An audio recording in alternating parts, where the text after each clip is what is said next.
Police प्रशासन की ओर से सोमवार को पुलिस स्टेशन अटेली में पुलिस की पाठशाला कार्यक्रम का आयोजन किया गया, जिसमें राजकीय मॉडल संस्कृति स्कूल के 43 छात्रों ने भाग लिया। पुलिस की पाठशाला कार्यक्रम में पुलिस अधिकारियों द्वारा छात्रों को पुलिस की कार्य प्रणाली और अपराध की प्रकृति के बारे में जानकारी दी गई। कार्यक्रम का संचालन Saint John brigade officer doctor CM Verma Prabhakar ने किया। FIR प्रक्रिया की जानकारी प्रदान करते हुए थाना प्रभारी रामलखन ने कहा कि जब कोई व्यक्ति अपराध की शिकायत दर्ज कराना चाहता है तो उसे FIR दर्ज करानी होती है। FIR प्रक्रिया के तहत शिकायतकर्ता को पुलिस स्टेशन में जाकर अपनी शिकायत दर्ज करानी होती है। FIR दर्ज होने के बाद पुलिस मामले की जांच शुरू करती है। रामलखन ने कहा कि आज के समय में साइबर क्राइम एक बड़ा खतरा है, हमें इसके प्रति जागरूक रहने की आवश्यकता है। कार्यक्रम संयोजक Saint John brigade officer doctor CS Verma ने प्रभाकर विद्यार्थी जीवन में अनुशासित रहने, बुराइयों से बचने तथा आचरण को शुद्ध बनाए रखने पर प्रकाश डाला। इस मौके पर सहायक उपनिरीक्षक बाबूलाल कुलदीप सिंह, सहायक MHC HC Sunil Kumar, special teacher Anita Kumari, Deepak Grewal, DPE सहित केंद्रीय विश्वविद्यालय महेंद्रगढ़ के कानून के छात्र मौजूद रहे। देखिए नारनौल से विनोद शर्मा की रिपोर्ट। गुरुजी भी आए हैं, क्या कुछ आपको सीखने को मिला यहाँ पर? मेरा नाम काजल है। मैं model Sanskriti school government Ateli से आई हूँ। आज हम यहाँ पुलिस की पाठशाला में आए हैं। हमारे यहाँ पे HSO सर, एडवोकेट्स और अन्य पुलिस अधिकारियों ने हमें जानकारी प्रदान की है कि हमारे जो मौलिक कर्तव्य व अधिकार होते हैं उनके लिए हमें क्या करना चाहिए। जो हमारे मौलिक अधिकार होते हैं, अगर उनके साथ कोई छेड़खानी होती है या फिर कोई उनसे हमें छीनता है तो हम कैसे अपने अधिकारों के लिए जा सकते हैं न्याय पाने के लिए।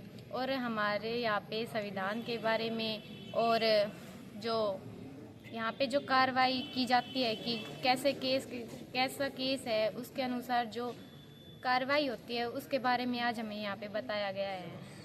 तो साइबर क्राइम के बारे में भी आपको बताया हुआ है? हाँ, साइबर क्राइम भी बताया है। क्या कुछ बताया था उसमें? साइबर क्राइम में बताया था जो अब जो लिंक्स आते हैं उस पर हमें क्लिक न करके अपनी शिक्षा की ओर ध्यान देना चाहिए। जो अपनी शिक्षा से जुड़े कार्य हैं वही करने चाहिए। जो स्मार्टफोन है ना, उसमें न तो ज़्यादा से किसी को अपनी बातें बतानी चाहिए, ना कुछ शेयर करना चाहिए।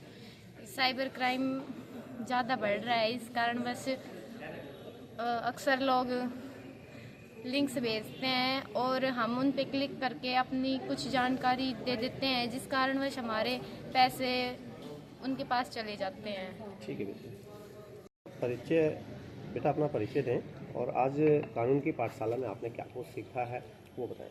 मेरा नाम मुस्कान है और आज पुलिस पाठशाला में मैंने ये सीखा है कि संविधान में हमारे मौलिक अधिकार और मौलिक कर्तव्य होते हैं। मौलिक अधिकारों का हम तभी से अच्छे से वो कर पाएंगे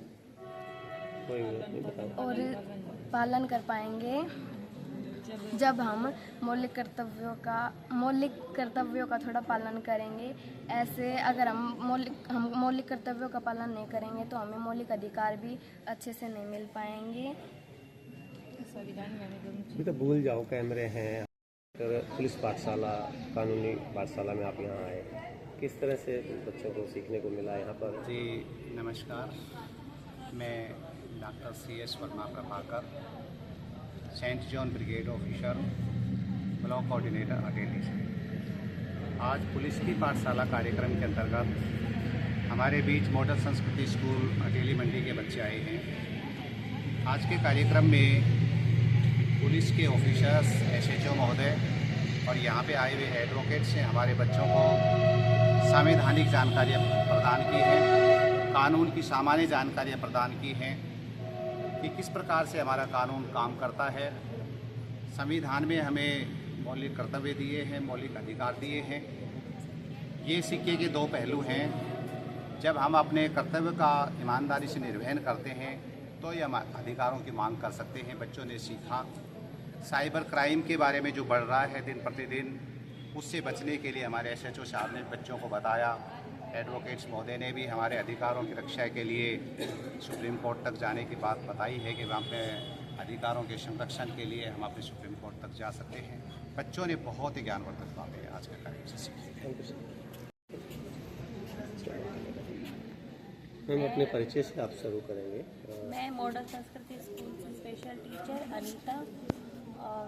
आज हमारे बच्चों ने यहाँ पे पुलिस पाठशाला में सीखा कि कैसे बच्चों को एफआईआर दर्ज करवानी है, कौन कौन सी एफआईआर दर्ज होती है, कि कैसे ये उस पर केस स्टडी पे कार्य करते हैं। मुजरिम को 10 घंटे तक इनको जेल में रखने के बाद में अदालत में लेके कोर्ट में पेश करना होता है। तो ये सारी चीज़ें हमारे बच्चों के लिए बहुत ही ज्ञानवर्धक रही हैं कि बच्चों को अपने आड़ोस पड़ोस में, अपने परिवार के सदस्यों को, सबको बताएंगे ये चीज़ें कि हमें कैसे पुलिस की सहायता लेनी चाहिए।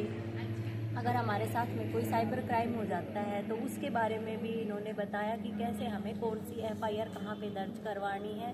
तो ये पाठशाला हमारे बच्चों के लिए बहुत ही ज्ञानवर्धक रही और ये बहुत ही अच्छा रहा हमारे बच्चों। बच्चों को भी आपने बहुत कुछ बताया, क्या कुछ बताया था? हमारा जो इंटरेक्शन हुआ उसमें हमने बताया कि भारतीय संविधान का एसेंस क्या है, महत्व क्या है। भारतीय संविधान में हमें कुछ मौलिक अधिकार दिए गए हैं जो हर एक व्यक्ति को पता होना चाहिए। अगर वो मौलिक अधिकार हमसे छीना भी जा रहा है तो हम कैसे उस मौलिक अधिकार को फिर से प्राप्त कर सकते हैं। हमने उन्हें आर्टिकल 32 के बारे में बताया कि आप अगर आपका मौलिक अधिकार का वायलेशन हो रहा है, मौलिक अधिकार का उल्लंघन हो रहा है, तो आप किसी सामान्य कोर्ट में ना जा करके आप सीधा सुप्रीम कोर्ट को अप्रोच कर सकते हो आर्टिकल 32 के तहत। आर्टिकल 226 के तहत हाई कोर्ट को अप्रोच कर सकते हो in violation of fundamental right.